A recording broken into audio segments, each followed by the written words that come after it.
Hello friends, welcome back to my channel. In today's video I want to run through my highlighter collection.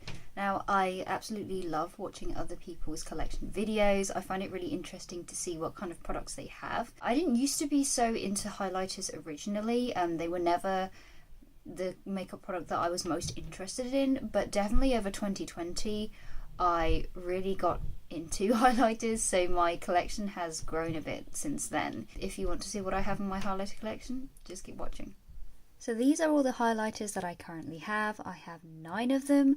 I feel like that is a pretty okay number for me, especially for someone who loves makeup. I feel like 9 is pretty okay, not too many for me. Obviously more than one person would ever need for applying on one face, but I'm pretty happy with the size of my current highlighter collection.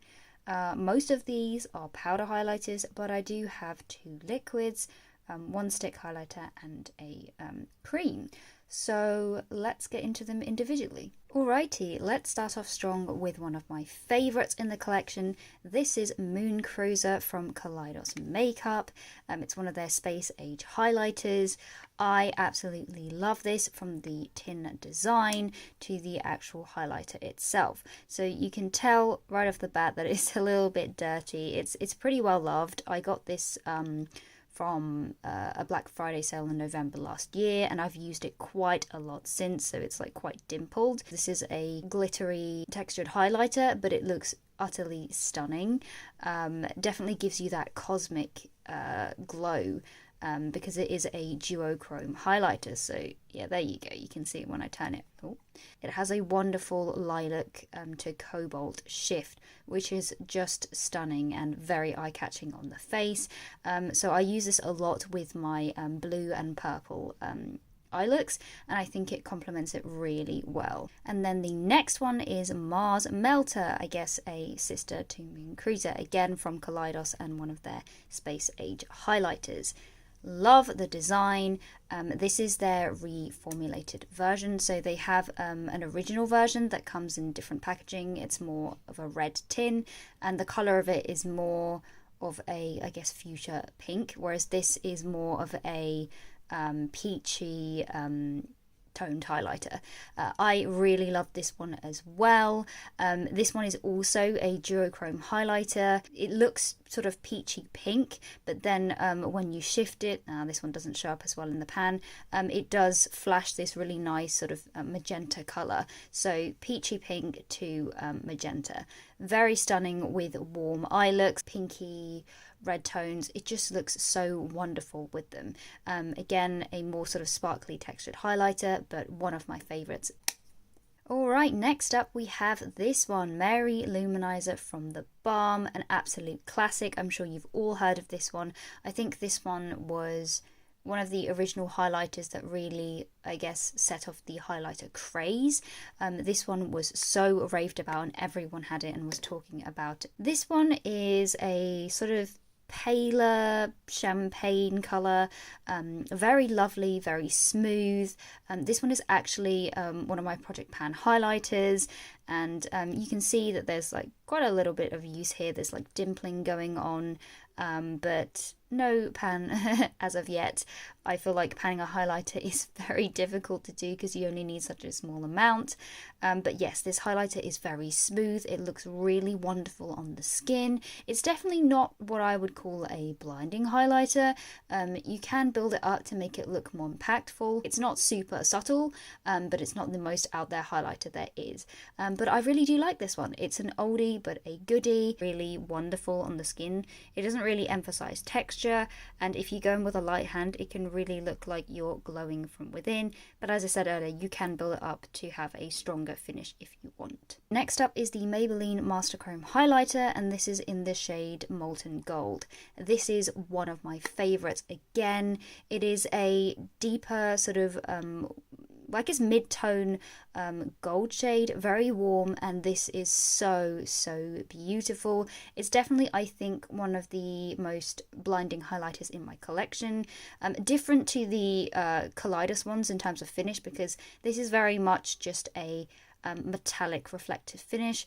It doesn't look sparkly at all, whereas the Kaleidos ones do look sparkly and they do look like they're sort of glittering and dazzling on your skin. So different finishes, and I am so happy I got this. I bought this because it was really heavily raved about on YouTube, and rightly so. This is such a beautiful, flattering tone, especially I think for medium skin tones. I feel like this might be a little bit dark for you if you are really pale, but it's just this really flattering gold shade, and it just makes you look like you are glowing and golden. It's so smooth. I absolutely love wearing this, and it might not look that blinding on my hand, but when you apply it on the face, and especially if you sort of go in more than once, you can get a really intense glow with this. But again, I don't find that this emphasizes texture in any way. It still looks really smooth on the skin whilst giving you that sort of golden glow. Alright, then we have the last of the powder highlighters. This is the Tasty Peach highlighter from iHeartRevolution. Very sort of bulky packaging, as you can see, not streamlined at all, and not really the best quality either. Like, it doesn't fit that well. It's like a little bit loose and a little bit clunky, but regardless of that, one, it smells absolutely amazingly of peaches. Of course, it is an artificial peach scent, but I think it smells really tasty. I love it, and it doesn't irritate my skin, even though I have very sensitive skin. This is a baked highlighter, so it is domed, which I think is absolutely perfect for the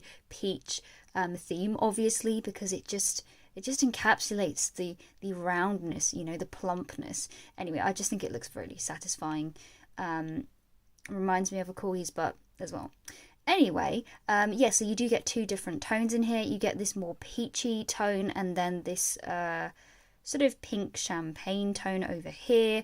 They're both really gorgeous. This is definitely, I think, one of my most subtle highlights in my collection, which I think is quite nice that I have a range of different finishes, so that depending on what I feel in the mood for or what I want, I can reach for a different highlighter. This is so smooth. This glides on really nicely to the skin, doesn't emphasize texture, and this really does give you the subtle glowing from within look. So these are the two swatched. The left one is the more icy pink champagne looking one, and then the one on the right is the more peachy one. I feel like the peachy tone isn't really showing up on camera as much as I can see in real life, but it is more on the subtle side. Right, next up we have the only cream highlighter in my collection. This is the Colourpop Super Shock Cheek Highlighter in the shade Wisp. Unfortunately, the Colourpop logo has rubbed off on the top. I feel like those never really stay on very well on the Colourpop products. But yes, this is a Super Shock Cheek in the shade Wisp. If you're not familiar with Colourpop Super Shock formula, it is a sort of almost putty-like squidgy cream, in that if you press it you can leave marks and sort of push it around. It's such a wonderful texture to play with, very bouncy, soft, very smooth. I really do love the Colourpop Super Shock formula in their highlighter and their eyeshadow. It's so lovely. I feel like because this is a sort of cream product, it really melts into the skin so nicely, in a way that I guess powder highlighters can't. Doesn't look like a layer of product at all. This is a more sort of metallic finish. It's not as subtle as that previous peach one that I mentioned, but it does give you this wonderful glow. Okay, we are nearing the end. We're down to the last three. So next up, let's go through one of my liquid highlighters. This is the Liquid Chrome Highlighter Drops from barrym in this wonderful sort of heavier glass packaging. Really lovely with a dropper at the top. And this is in the shade Liquid Fortune. I actually do quite like this highlighter. It's very glowy on the skin. I find that it melts in quite well. It doesn't really look like it's sitting on the skin either. I would say that I probably don't reach for this one as much as my other highlighters, just because it's like an extra step involved with the application. Like, you have to unscrew this with the dropper, and then you have to, you know, either dab this on the skin and then blend it out. So it's I don't know. I feel like the reason why I don't reach for this as much is just because it's like a little bit more of a hassle to apply. It does look really pretty, no problems there with the formula. But yeah, I don't reach for it as much as my other highlighters. And I really should. It is very pretty. Alright, let's go over the next liquid one whilst we're at it as well. So this is the final liquid highlighter that I have, and this is the Master Strobing Liquid by Maybelline in the shade Medium. You get a lot of product in here. Can I just start off by saying you get 25 ml, and considering how much you would use each time you apply it, a very small amount, this will last you an absolute age. I must confess, this is not one that I use very often at all. I don't even remember the last time I used it, which is quite shocking and bad. I've only used this a handful of times. I don't think there's anything wrong with the formula. It's more so just the shade. So I believe, I don't know if it's changed now, but definitely when it came out, there was only 3 shades of this available. I think there was a much deeper one, obviously for deeper skin tones, but that would have been far too dark for me. And then they had a lighter one, which was very sort of icy silver champagne shade, which I didn't feel like would look very good on me at all. Very cool toned. So this shade I got because it was, I thought, the only one that would work for me really as the medium one. Right, so I've squirted out a little blob there, and you can tell it is more of a sort of medium rose gold copper tone. It's such a beautiful shade. The only issue is that it's a little bit dark for me, I think. Just for use on the sort of high points of my face. It's also not sticky at all. It dries down really nicely. So yeah, I feel like maybe if I wanted to get more use out of this, maybe I could use it as like a glowy blush topper. I feel like that's the only way I'd really be able to use this. And then last but not least, we have this Highlight Shimmer Stick from MUA. I believe this only comes in one shade. I don't think it has a shade name anywhere. No, it's just highlighter stick.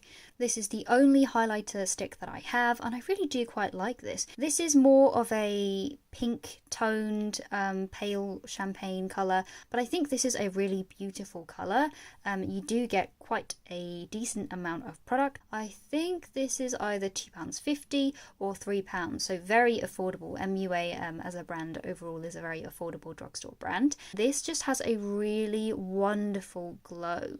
Very nice sort of metallic sheen, not sticky formula. This blends in really nicely with the skin, and then it looks like your skin just has this really wonderful glow. And that's it. These are all the highlighters that I have in my collection. I feel like I went through them pretty quickly. And yeah, I'm quite happy with the composition of my collection so far. I feel like I have a nice range of powders and some other forms of highlighters as well. Definitely I reach for powders the most often, so it kind of makes sense for me to have the most powders. As for whether I think my collection will grow at all, I definitely do think so. Yeah, I will be expanding my highlighter collection probably, but I will be trying to avoid getting too many of the same tones. Definitely some highlighters that I have my eye on are, again, more highlighters from Kaleidos. I just love these sparkly formulas. They just look so beautiful on the skin. There are 2 highlighters from Kaleidos that I really have my eye on. One of them is Solar Sailor. It's a really gorgeous yellow gold highlighter, and I don't think I have any sort of really yellowy golds in my collection, so that's one I really want. And then also there's one called Diamond Dasher, and that one has, I guess, sort of like, that one's a bit hard to explain because it sort of has like a peachy champagne base, but then it has loads of different multicolored sparkles throughout it. So I definitely think that's something that I don't have in my collection. So I would be very up for adding that to my collection. Those are the only highlighters that I have on my eye for now. I'm thinking in terms of a max, I definitely wouldn't want to go for 15 highlighters. Currently at 9, room to grow, happy with it. but definitely do have my eye on a couple of additional ones. So that was everything. Thank you so much for watching this video. I hope you enjoyed it.